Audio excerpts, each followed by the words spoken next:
Also, the former police officer at the center of one of the biggest cases of police conduct in HPD history in the process of getting out of jail. A judge decided to release Gerald Goines on $150,000 bond after he was arrested last month on federal charges. Larry Siebert has more from the federal courthouse downtown Houston tonight. Larry?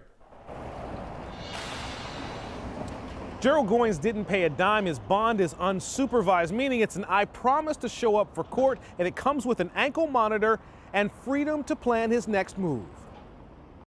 He is almost home. Gerald Goines, the ex-cop who led a botched drug raid on Harding Street that killed Regina Nicholas and Dennis Tuttle and wounded 4 Houston police officers. 8 days after catching federal charges for tampering, falsifying records, and violating the rights of the couple killed, a judge ordered Goines released. An unsecured $150,000 bond that cost no money to get out. But outside downtown's detention center, Goines' attorney, Nicole DeBoard, says her client's time here slowed efforts to sift through mountains of evidence being used against him. Being able to go over that with a client is much easier when they can sit down at your office and spend time looking at it.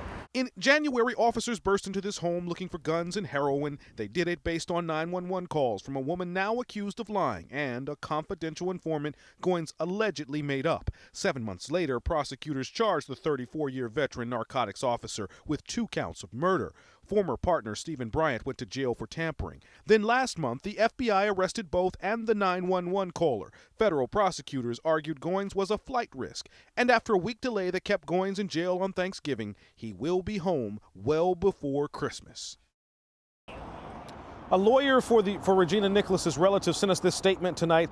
Quote, "The Nicholas family respects the court's consideration of all the issues in making a decision to permit bail. However, considering the terrible crimes of which Mr. Goines is accused, the Nicholas family believes the community is safer and the ongoing investigations better protected if he remains in jail pending trial. At the latest, Gerald Goines will be going home sometime tomorrow morning." We're live downtown. Larry Siebert, KHOU 11 News.